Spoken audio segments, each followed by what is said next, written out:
Welcome to Digital Asset News. Take the top stories in crypto and bring them out of bite-sized pieces. So today, what I want to share with you is I think something that is overlooked by the masses and something that I think is super important if we just understand how to do it. And that is called on-chain analysis. Thankfully for us, I had Ki Young Ju. I reached out to him. He's the CEO of Crypto Quant. And I asked him to be on the show just to teach me and everybody that's watching this video exactly how to use on-chain analysis. So Ki, man, I got to say, thanks so much for coming on. I think it's going to be a lifesaver for a lot of people. Thank you so much for having me. Yeah, no problem. So just real quick, anybody who doesn't know Ki, he is one of the top people in blockchain technology in the top 100 as rated by Cointelegraph. He's the CEO of South Korean on-chain analytics resource, Crypto Quant. And it is the on-chain analysis I've been using pretty much exclusively when I talk about my three favorite ones, which is mining, or what miners are selling, the ETH, and how much is actually on the exchanges, as well as Bitcoin, what's on the exchanges. So Ki, just real quick before we get going, tell us, why did you start Crypto Quant for on-chain analysis? Because I got to tell you, to me, some of the things is pretty confusing. So I'm glad you're here. But why did you start Crypto Quant? So I was just ape trader since two years ago, because people just have religious belief and there's no databases. They just trade, right? Yes. Chart looks good and then just buy it. So I was that kind of trader. And I lose a lot of money, got liquidated 100 times. And then I realized that, okay, I need some databases to make more profit trading. For profit trading. So that's why I started this data business for retail investors. Great. So actually, I was running a company to build anti-money laundering solution. So we've been closely working with Korean police, Korean prosecution services to investigate money laundering cases. So we actually solved a lot of money laundering cases before. So we have on-chain data a lot, especially address labels. So that's where we started. Perfect. And then not to interrupt, but my thought is this: we have a big problem here in America with some politicians saying that blockchain and digital asset technology is going to lead to illicit activity. So, that's good to see that somebody can say, no, it does the exact opposite. And it's where things are going. And actually, the bad guys don't really want to put all their transactions on a public blockchain. It makes no sense. So makes sense to me, Ki. Thanks. Sorry, keep going. So that's where I started. And after I starting this business, I have some kind of my standards about how to invest. And these standards are really helpful because trading is all about scenarios. You have to have data, insights to back up your scenario. Right. Yeah. So based on those data, you can build the price movement, a scenario about price movement. And then if you set up those scenarios, your thoughts, your trading would be more solid. You're not gonna realize your loss when just those whipsaws, fluctuations are happening. Like can you remember yesterday? Yesterday was crazy. Like price was For a little recap, because people are going to be either watching this on YouTube or they're going to be watching it at danteachescrypto.com, is that today is November 11th, 2021. And yesterday was November 10th. And what we saw was a pretty big dip from Bitcoin reaching an all-time high. I want to say it hit 69,000, 68, 69,000, somewhere around there. And almost immediately, you saw a lot of whale action, people selling, because once it hits all-time highs, then just took a big dip, which is not a big thing in crypto, but That's what happened. 62K. Yeah, from 69 to 62K. Pretty big deal. And if you're not familiar with these swings, this is a scary time. But for crypto, it's just a Wednesday. So yeah. All right. So Key, you were telling us, this makes a lot of sense. You wanted to create something that could actually help you as a trader because you were losing a bunch of money here and there. So let's get into the data. The big thing I brought you on here is, why do we need on-chain analysis? And what does Key, the CEO of CryptoQuant, look at every single day to make trades profitable? So Key, I'm going to pull up your website, CryptoQuant. Show us, first of all, what we should be looking at and go through it. So the first one is taker by volume. Okay. So I've got that in my favorite because I cheated and you told me which is a good one. So it's this one. Let me pull this in full screen. So talk to us about this. Taker by volume. Yeah. Can you click minute chart? Okay, Key. So it's on the minute. Now what are we looking at? You can see taker by volume skyrocketed. And if you see hourly data. Okay, let me switch to the hourly real quick. So I got you. So it's an inversion. So it looks like when you've got a massive amount of buy volume, the price seems to, it's like right here. Like if we see this big huge spike, huge bounce, right?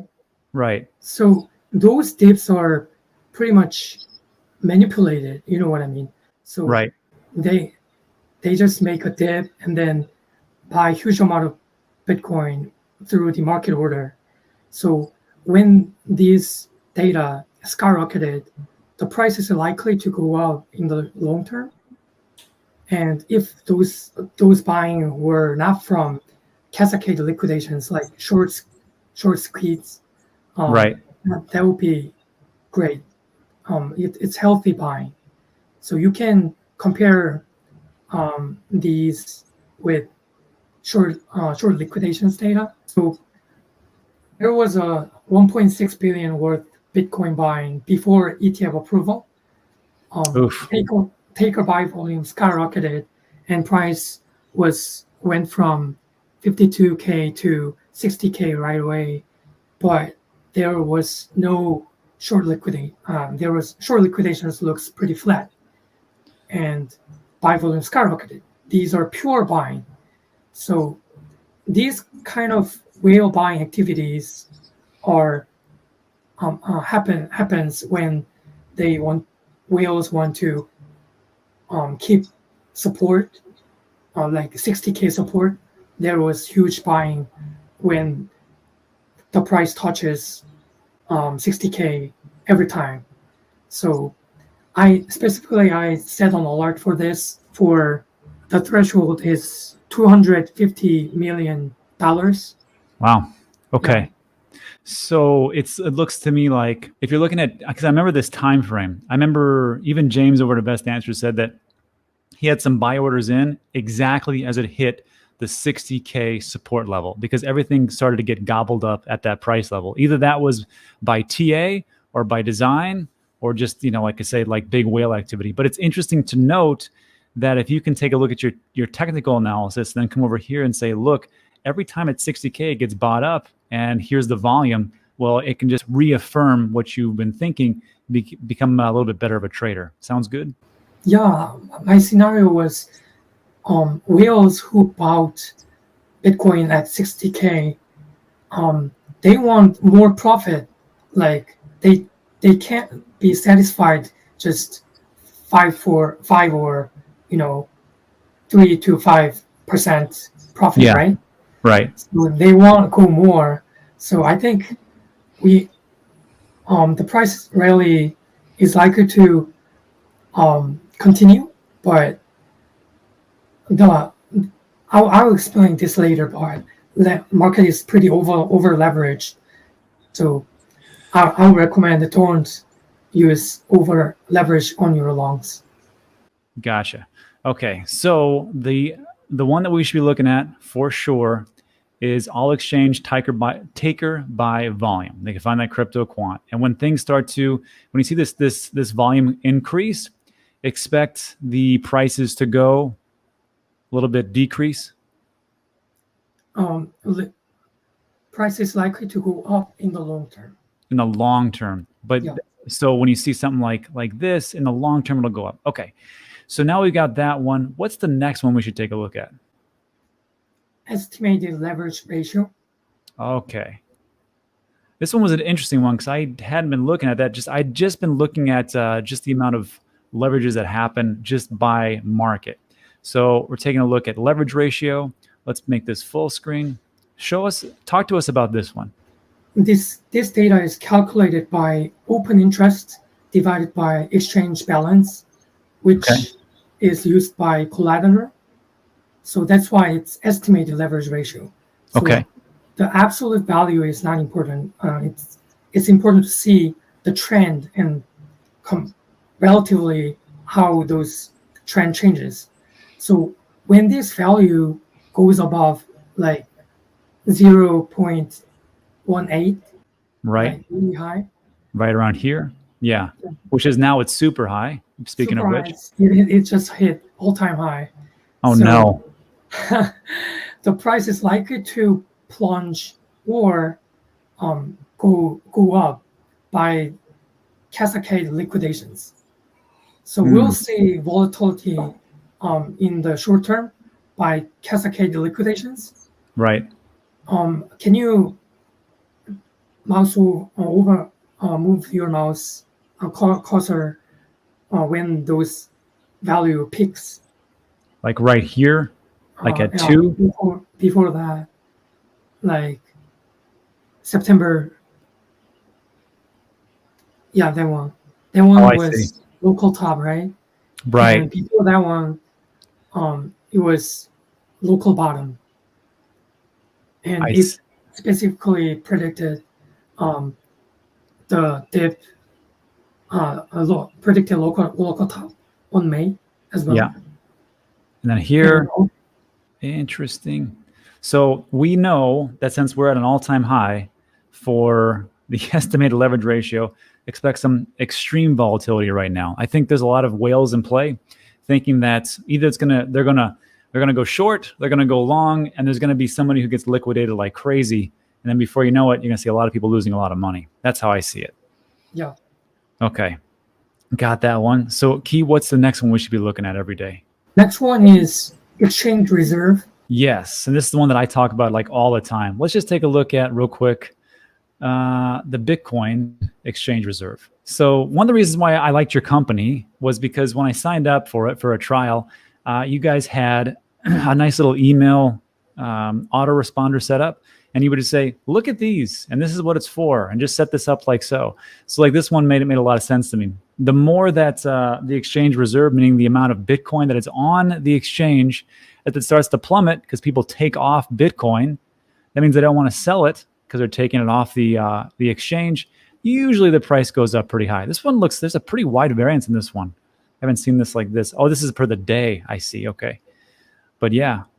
So we had a massive amount of people putting their Bitcoin around October on the exchanges, probably selling a little bit. Then they started to take it off and the price follows. Correct? Yeah. So Yeah. exchange Bitcoin balance is kind of sell side liquidity. Right. So when you decide to sell Bitcoin, you have to send your Bitcoins to exchanges.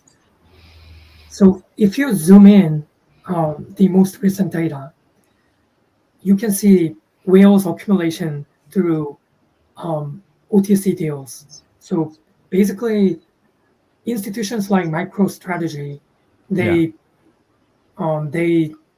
request to buy some Bitcoins through some brokerage firm like Coinbase Prime, and Right. then these guys buy Bitcoins really quite quietly, and then they send a huge amount of Bitcoins to Coinbase custody wallets, which is not labeled by exchanges. So these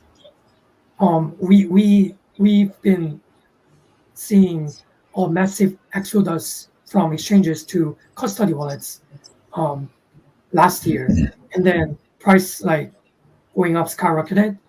Hmm. And then when selling pressure started to go up, exchange reserve was going up. And if you see the latest data, it kept decreasing, right? So we'll Right. see. I assume the second bull run just started. Okay. Yeah, I like that. I like that news. Yeah, because as we start to see that people are like, okay, I'm going to take it off the exchanges into the custody, and if it's MicroStrategy, it's not leaving those custody wallets. They're going to keep it for, per Michael Saylor, a very very long time until I guess the end of time. So if we see that and we have the same demand but not the same supply because it goes down, price usually follows. Okay, and then so that was that piece.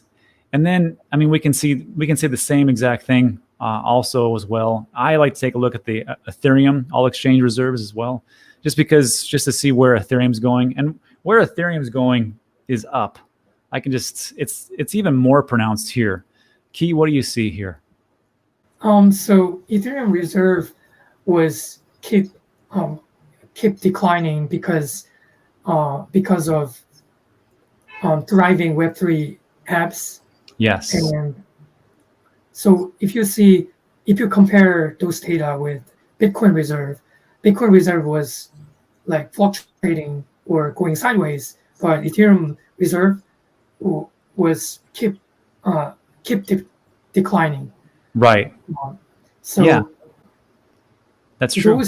Those Ethereum goes to smart contracts, for example, Ethereum 2.0, or staking some DeFi projects. There are so many use cases for Ethereum. That's why there's some more Ethereum outflows. And it makes total sense. It's what I've been talking about this channel for quite some time. If a project has, a good team, they have good people behind it, but also it has real world utility, it gets used, you're going to see a scarcity, and the price usually should go up. That makes a lot of sense. All right. And Key, what's the next ones we should take a look at, or the last ones we should take a look at? So last one is MVRV. All right. Market value to realized value. This is the interesting one to me. So explain this to us. Why should we be looking at this every day? Not every day, but this is all-time winning indicator. So whenever this MVRV indicator goes below 1, it was like lifetime buying opportunity, because oh yeah, wow, look at those. You're right. It's like global bottom. I see. So this is, if you really want to take a look at what's the bottom, this could be it. And you're saying this is like a nice leading indicator. Even if you hit this on so like this is the 13th of March when Bitcoin was $5,100. 18th of March, it was $6,100. Even if you just were like sleeping, you're like, I don't have time to check this. You're a couple of days late. Imagine buying it back here. And then of course it goes, and here was the bottom, 15th December, 2018. Oh, I remember those days, man. This is actually, I told my wife, I go, if you're going to buy it, I bought it, I told her to buy around here, around $6,000, because I missed it. But she bought a bunch and everything worked out. I bought a bunch, everything was good. I can see it. So how about over here?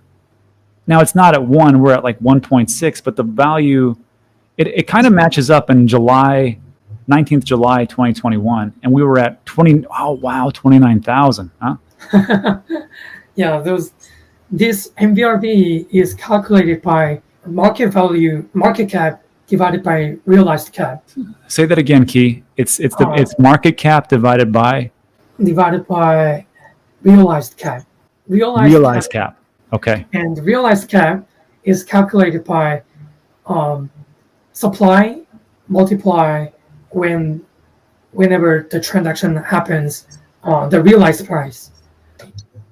So it'd be like, in this situation, if you're seeing this, the market value to realized value, it would see it go, definitely below where the actual price is, which was, I think, about right here, actually. It kind of jumped up. This is 12th of April when we hit one of the all-time highs back then, 63,000. But the Bitcoin market value to realized value, I think was a little bit lower. So maybe that was a good indicator of, hey, we actually hit a top. Am I seeing that right, or am I seeing that wrong? Yeah, people think if this value goes above 3.5, that's going to be a sell opportunity. Perfect. So we're looking at. I would recommend the Sentinel alert for this. How do we do that? This ought to be good. Let me show you. Okay. So walk me through it. Can we do it from right here, this little bell? Yeah, click the bell. Okay. And MBRB goes below 1. Okay. Yeah. And that's it. You can click channels. Resolution is day. Resolution is day. Okay. Yeah, day. Type recurring. Yep. Cooldown. What's this? Oh, before I can fire again. Okay. And then channels. Oh, that's pretty great. Yeah. I can do email and browser. Very nice. And then the notes I could put in here, which would be to lifetime buying opportunity. Lifetime buying opportunity. Yeah. So when news major media says Bitcoin is dead and price like dip really hard, you might want to check MBRV. Got you. Hey, Key, what was the other one where it was above something? Above 3.5? 3.5. So 3.5 a day, recurring cooldown, email. We've hit the top. Sell. Okay, perfect. Now I'm good. Now I don't have to deal with this nonsense about what happened in 2017 with me. All right, great. So close. Now, again, this is just financial opinion, not financial advice. The things that me and Key are talking about are just our beliefs and what is going on with the market. Of course, it's up to you to do your own research and to sell and buy what you think is good and when you think it is good for you and, of course, your family. So little nice, get that out of the way first. So Key, anything else we have to take a look at? That's it for now, I think. Yeah, that's it for now. So what I'm going to say is this. That was a lot of information compressed into a little bit of time. What we'll do is me and Key, we're going to do some more advanced training on on-chain analysis, which we will put over to this website that's always above my head, danteachescrypto.com.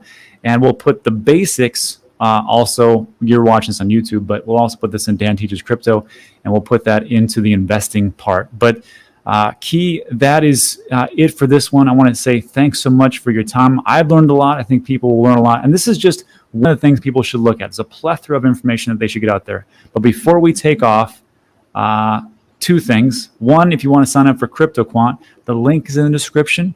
It's at the very top. You can check it all out.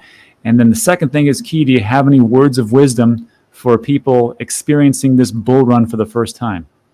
So I think the current market is over leveraged. So please don't use over leverage on your longs, but it's a good time to buy through the spot market, not derivative market, because whale ratio is too high, which can cause a lot of whipsaws and bull trap.